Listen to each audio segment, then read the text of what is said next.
बिस्मिल्लाहिर्रहमानिर्रहीम। अस्सलाम वालेकुम। आज हम देखेंगे कॉन्स्टिट्यूशनल रिट्स या फिर रिट पिटीशन जो हाई कोर्ट को ये दी गई हैं। अब हमने देखना ये है कि रिट पिटीशन बेसिकली होता क्या है और ये किस तरह की प्रिविलेज है जो हाई कोर्ट को दी गई है और किन मामलात में, और किस तरह की कितनी टाइप्स होती हैं इस रिट की। तो सबसे पहले आप स्टार्टिंग पे एक इंट्रोडक्शन लिखेंगे 2-3 लाइनों में। The writ petition is the most prestigious power exercised by the High Court in the writ jurisdiction. अब हम देखते हैं what is the meaning of writ. A written judicial order to perform a specific act or giving authority to have it done. Actually writ का मतलब होता है कि कोई ऐसा स्पेसिफिक ऑर्डर देना किसी काम को करने के लिए। रेलिवेंट प्रोविजन अगर हम देखें तो आर्टिकल 199 कॉन्स्टिट्यूशन ऑफ पाकिस्तान 1973 जो है, इसमें हाई कोर्ट को ये कुछ पावर्स दी गई हैं कुछ मामलात में, जिसको वो यूज़ करते हुए जो है 5 रिट्स हैं जिस पे वो इम्प्लीमेंट करवा सकती है।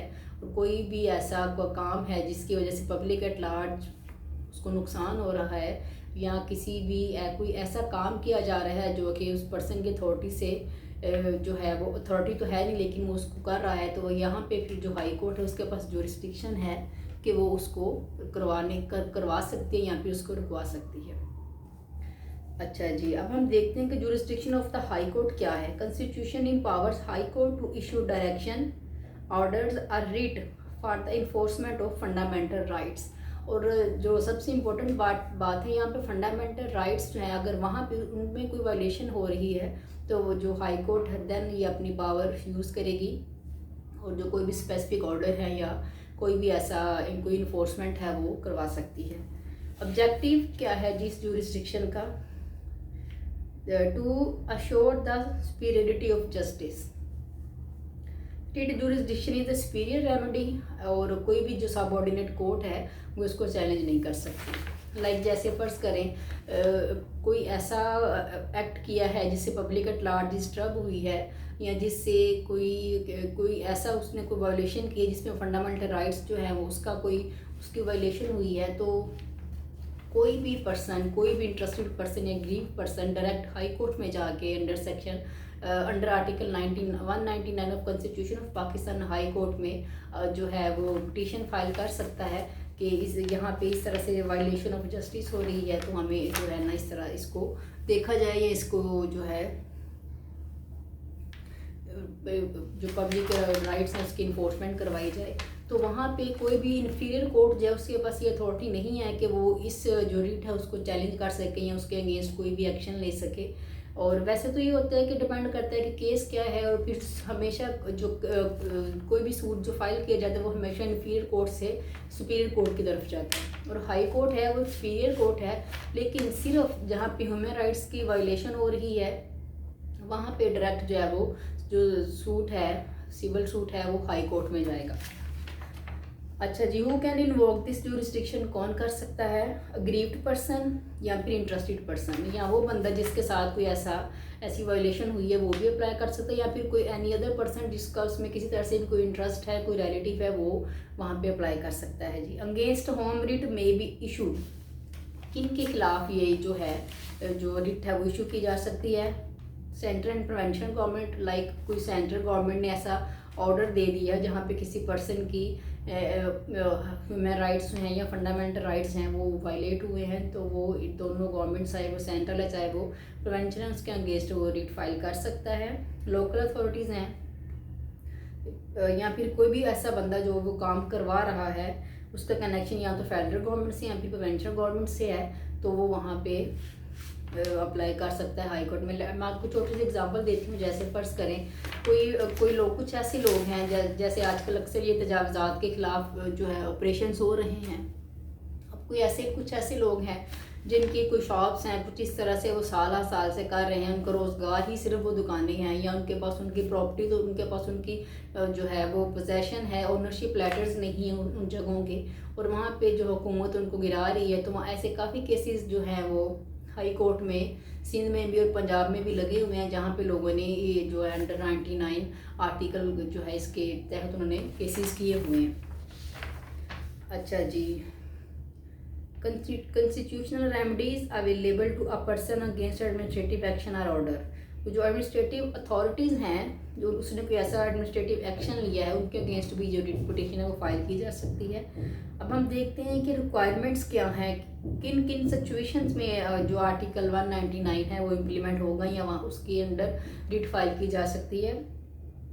रिक्वायरमेंट्स ये हैं जी कि सबसे पहले तो discretion of the high court. अगर हाई कोर्ट चाहे तो उसको जो है वो अगर हाई कोर्ट को ये लगे कि वाकई ये जो रिट है वो बोनाफाइड जो है फाइल की गई है, तो हाई कोर्ट उसको इम्प्लीमेंट करे, चाहे तो उसको जो है रिजेक्ट कर दे। ये डिस्क्रिशन है हाई कोर्ट की। एडिक्वेट रेमेडी नॉट अवेलेबल, और केस इस तरह से है कि वहाँ पे कोई एडिक्वेट रेमेडी अवेलेबल नहीं है, तो लोगों को जो है वो हाई कोर्ट में जाना पड़ रहा है जी। टेरिटोरियल जुरिस्डिक्शन, और फिर ये कि उस जिस हाई कोर्ट में ये रिट पिटीशन या ये कॉन्स्टिट्यूशनल रिट फाइल की गई है वहाँ उसके जुरिस्डिक्शन भी हो। Writs which can be issued by high court. अब ये कौन कौन सी रिट्स हैं, तो इसकी 5 टाइप्स हैं जी। सबसे पहले रिट ऑफ मैंडामस। अब पहली रिट है मैंडामस की। अब मैं आपको बताती हूँ कि इसके मीनिंग क्या है। What is the meaning of mandamus? A command issue from the High Court of Justice directing any person to do any particular act। like कोई पर्सन है, कोई ऐसी अथॉरिटी है, वो कोई ऑर्डर नहीं कर रही, तो वहाँ पे हाई कोर्ट, और अगर हाई कोर्ट को ये लग रहा है कि वाकई ही इस बंदे के साथ जो है वो इसके जस्टिस जो है उसको नहीं मिल रहा, उसके साथ ज़्यादती हुई है, तो वहाँ पे हाई कोर्ट जो है किसी भी ऐसी अथॉरिटी को ऑर्डर कर सकती है कि वो उसको फुलफिल करे। कंडीशन क्या है जी, किन सिचुएशन में मैंडामस की रिट जो है वो फाइल की जाएगी? There must be a public duty, there must be a specific demand and refusal. यानी कि ऐसा नहीं है कि किसी का कोई पर्सनल काम है, कोई पब्लिक ड्यूटी है, जैसे किसी गवर्नमेंट का कुछ करने की जो है वो रिस्पॉन्सिबिलिटी है, लेकिन गवर्नमेंट उसको नहीं कर रही, प्रोविंशियल गवर्नमेंट, तो वहाँ पे हाई कोर्ट जो है ऑर्डर कर सकती है प्रोविंशियल गवर्नमेंट को कि स्पेसिफिक जो काम जो है उसको किया जाए। There must be clear right to enforce the duty. जैसे मैंने पहले बताया कि ये उनके पास मतलब क्लियरली इस चीज़ का ऑर्डर किया गया हो, लेकिन गवर्नमेंट या कोई भी ऐसी हायर अथॉरिटी है, कोई लोकल अथॉरिटी या एडमिनिस्ट्रेटिव अथॉरिटी उसको इम्प्लीमेंट नहीं करे, तो देन हाई कोर्ट जो है वो ऑर्डर करेगी। अच्छा जी, against whom not issued any order by the high court under this writ president or governor। हाँ, लेकिन ये कुछ मैं बता रही हूँ जहाँ पे जो हाई कोर्ट है वो डायरेक्टली ऑर्डर नहीं कर सकती प्रेसिडेंट को या गवर्नर को, स्टेट लेजिस्लेचर्स को, प्राइवेट इंडिविजुअल्स को, एनी इनकॉर्पोरेट बॉडी को। मतलब प्राइवेट इंडिविजुअल को हाई कोर्ट ऑर्डर नहीं करेगी। ये अगर कोई ऐसी लोकल बॉडी है, एडमिनिस्ट्रेटिव अथॉरिटी है, उसने कोई ऐसा काम नहीं किया जो उसके ऊपर करना ड्यू था, वहाँ पे हाई कोर्ट ऑर्डर इशू करेगी। ना तो गवर्नर को ना ही प्रेसिडेंट को under this writ high court जो है वो ऑर्डर कर सकती है। अच्छा जी, हम बात करेंगे नंबर 2 रिट की, रिट ऑफ प्रोहिबिशन। प्रोहिबिशन जैसे नाम से ज़्यादा किसी चीज़ से मना करना या रोकना है। Meaning of an order directing an inferior tribunal to refrain from continuing with the proceeding on ground that the proceeding is without or in excess of jurisdiction। अब देखें, छोटी सी मैं एग्जांपल देती हूँ।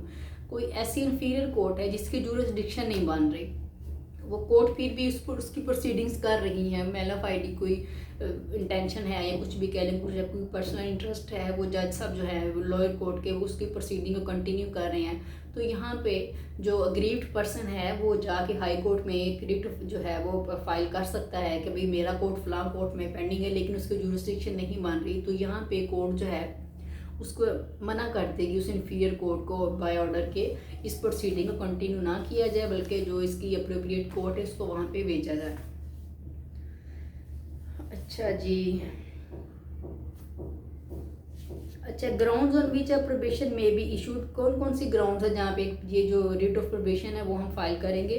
वांट ऑफ जुरिस्डिक्शन, यहाँ पे मैंने पहले बताया कि जुरिस्डिक्शन नहीं बन रही और कोर्ट उसको प्रोसीडिंग को आगे कंटिन्यू करिए वहाँ पे। Violation of principle of natural justice, definitely natural justice के अगेंस्ट है कि कोर्ट उसकी जुरिस्डिक्शन ही नहीं है किसी केस को ट्राई करने की, तो वहाँ पे कोर्ट जो है वो कर रही है, तो ये नेचुरल जस्टिस के अगेंस्ट है। इसलिए इन 2 ग्राउंड्स पे जो है रिट ऑफ प्रोबेशन की फाइल की जा सकती है। अच्छा जी, नेक्स्ट रिट है रिट ऑफ सर्ट्यूरेरी या सर्ट्यूरेरी, डिपेंड करता है कि कोई इसको कैसे प्रोनाउंस करता है। What is the meaning? Certiorari means to certify the जज ऑफ एन इंफीरियर कोर्ट। अच्छा जी, सर्ट्यूरेरी मीन्स टू सर्टिफाई, यानी कि कोई सर्टिफिकेट्स हैं उसको प्रोवाइड करना। द जज of an inferior court can require any record for examination.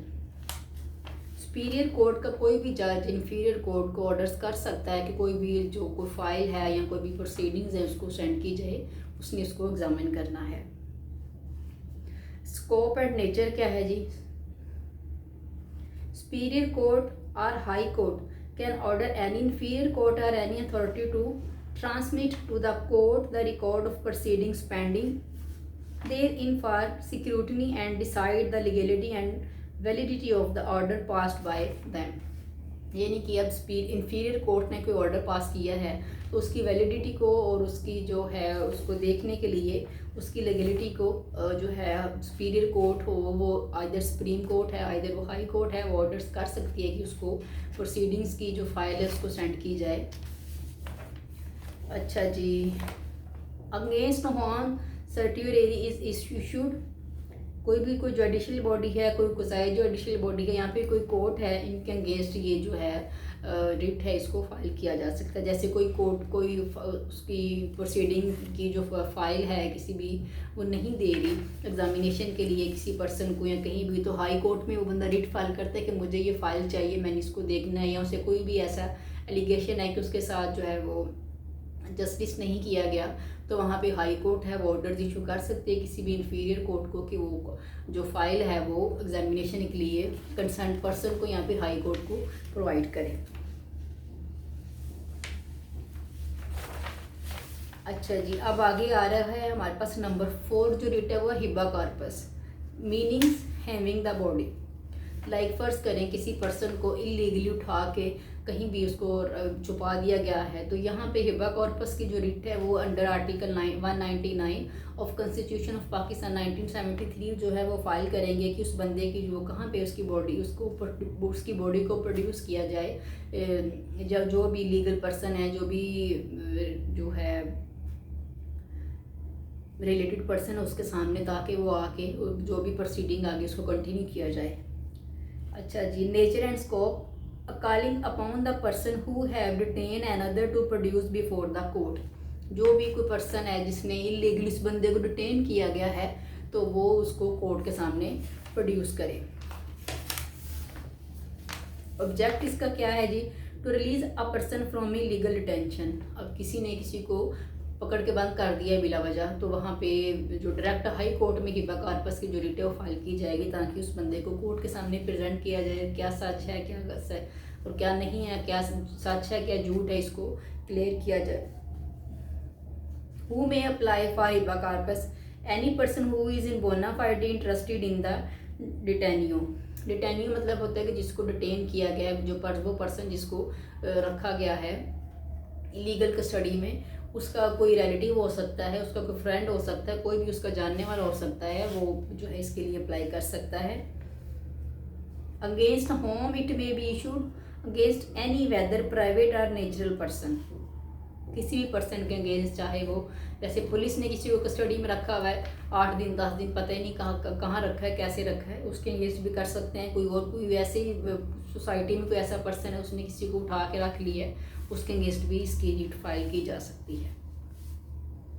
अच्छा जी, कंडीशंस क्या हैं? किन कंडीशन क्या कंडीशन होनी चाहिए? There must be detention. ऐसा नहीं क्योंकि बंदी या बंदा अपनी मर्जी से गया है तो उसको आपको कॉर्पस की रिट फाइल कर दो। उसकी डिटेंशन जो है होनी चाहिए और उसकी मर्जी के खिलाफ होनी चाहिए। Detention must be actual and illegal. Actual mean ऐसा नहीं है कि सिर्फ ज़बानी कलामी हो कि उसने वो कह रहा है कि मैं उठा के ले जाऊंगा, ये इस तरह से उसने उसको वाकया ही उठा लिया हो, उसको रखा हुआ और वो इलीगल हो। अच्छा जी, अब हमारे पास नंबर 5 जो रिट है वो है को वारंटो की। मीनिंग क्या है जी? Writ which is issued against a person who claimed occupied any office.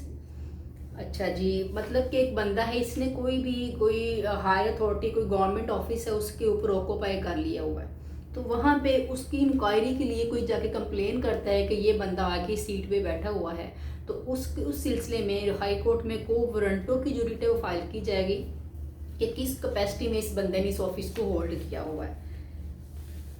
अच्छा जी, नेचर एंड स्कोप क्या है इसका? It is judicial remedy against an occupier of an independent public office, यानी गवर्नमेंट उसने कोई सीट पकड़ ली है और उसको इनको उससे पूछा जा रहा है कि भाई उसने किस कैपेसिटी में इस सीट को ऑक्यूपाई किया है।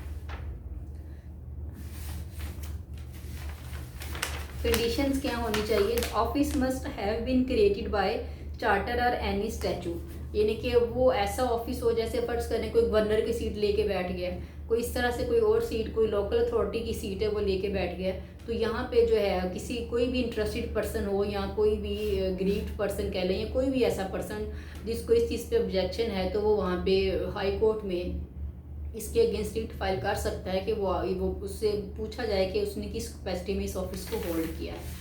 तो आज का टॉपिक हमारे इन रिट्स के बारे में था। ये बड़ा इंपॉर्टेंट टॉपिक है। ये कुछ लोग जैसे डिफरेंट प्रोविंसेस में, जैसे पंजाब में पार्ट 2 में भी पढ़ते हैं स्टूडेंट, इसको पार्ट 3 में भी पढ़ते हैं। सिंध में जो है वो डिफरेंट जो है वो उनका सिलेबस है, वहाँ पे लोग और तरह से पढ़ते हैं, लेकिन हर प्रोविंस में इन रिट्स के बारे में पढ़ा जाता है। और फिर कुछ लोग पार्ट 1 में पढ़ लेते हैं, पार्ट 2 में कुछ पढ़ लेते हैं, कुछ का सेमेस्टर सिस्टम है, लेकिन सब स्टूडेंट्स के लिए टॉपिक जो है ये बहुत इंपॉर्टेंट है। आप लोग इसको सुने और अगर फिर भी आप लोगों की कोई क्वेरी हो तो मुझे बताएं। एक्चुअली मुझे एक स्टूडेंट ने कल स्पेशली कॉल की थी, रिक्वेस्ट की थी कि उसको जो है प्रॉब्लम है, उसका एग्ज़ाम है BZU, मेरा ख्याल मुल्तान यूनिवर्सिटी का वो स्टूडेंट है, तो उसको रिट्स में कुछ प्रॉब्लम था, तो उसने मुझे बोला कि मैम हमें इसके बारे में बताया जाए। तो मैंने कोशिश की है कि जो आप लोगों के एग्जामिनेशन पॉइंट ऑफ व्यू से ज़रूरी था मैंने वो एक्सप्लेन किया है। बाकी फिर भी आप मेरे लेक्चर को सुने और फिर भी कोई आप लोगों को इशू है तो आप मुझे बताएं, इंशाल्लाह मैं आपकी हेल्प करूँगी। कल किसी नए टॉपिक के साथ मिलेंगे, तब तक के लिए खुदा हाफिज़।